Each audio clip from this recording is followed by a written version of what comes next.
Hello friend, मैं आपका मित्र भूपेन ठाकरे स्वागत करता हूं अपने यूट्यूब चैनल जीएस मंथन 88 पे। और आज हम एमपीपीएससी की प्रारंभिक परीक्षा की जो यूनिट 6 है उसके अंतर्गत कुछ संगठनों के बारे में दिया है। उसी में से एक संगठन है आसियान, है ना। ASEAN, इसको आसियान कहते हैं और ये है हिंदी में दक्षिण पूर्व एशियाई राष्ट्रों का संघ। अगर हम आसियान को इंग्लिश में देखें तो association of south east Asian nation, ठीक है। तो ये इसका फुल फॉर्म होता है।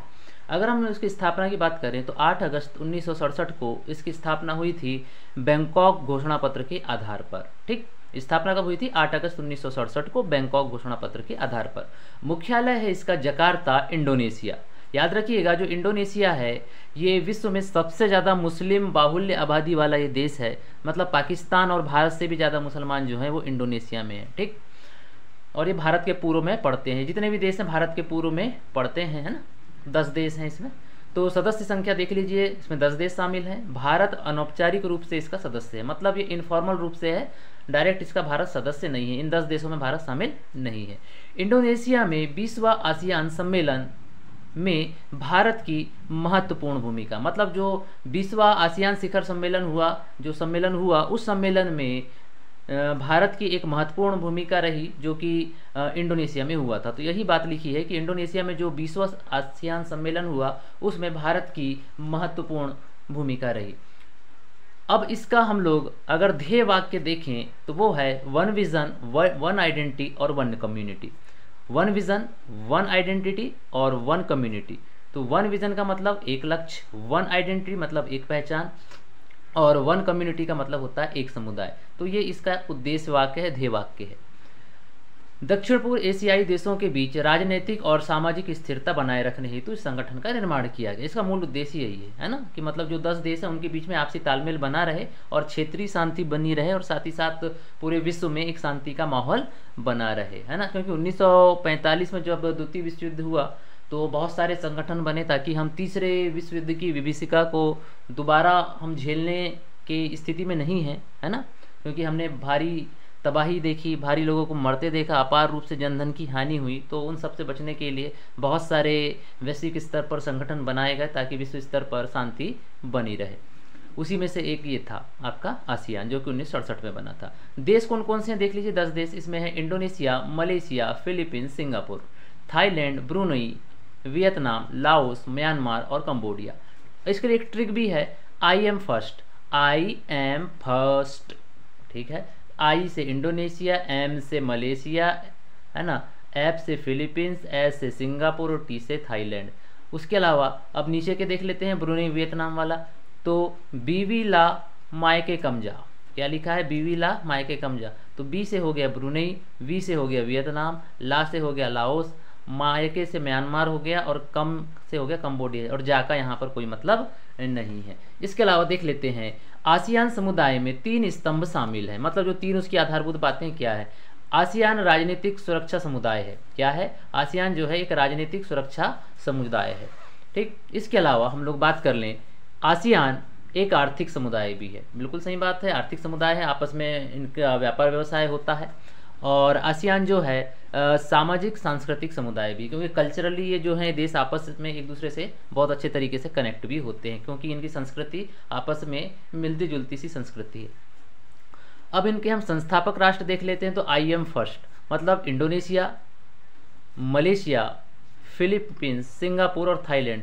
जब 1967 में इन 5 देशों ने मिलके मतलब इसकी स्थापना की। उसके बाद में बाकी के 5 देश अलग अलग समय पे शामिल हुई, जिसमें ब्रुनई 1984 में, वियतनाम 1995 में, लाओस और म्यांमार 1997 में, इसके अलावा कंबोडिया 1999 में।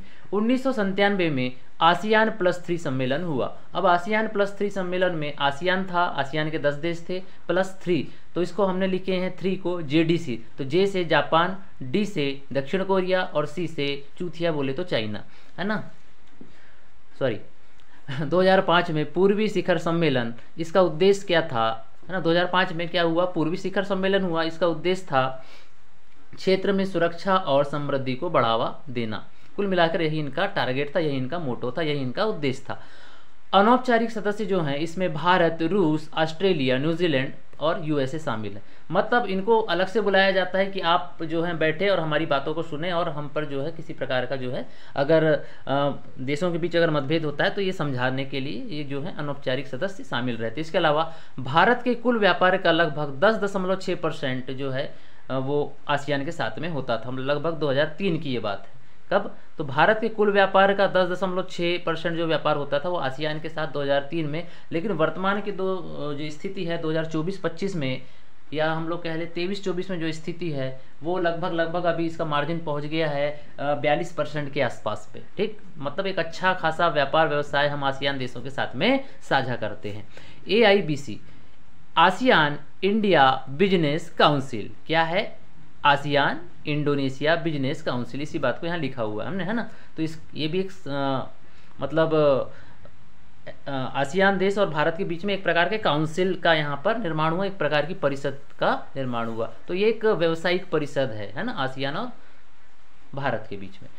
2010 में आसियान भारत मुक्त व्यापार समझौता हुआ। ठीक, 2010 में, याद रखेंगे, ये पॉइंट को नोट कर लेंगे।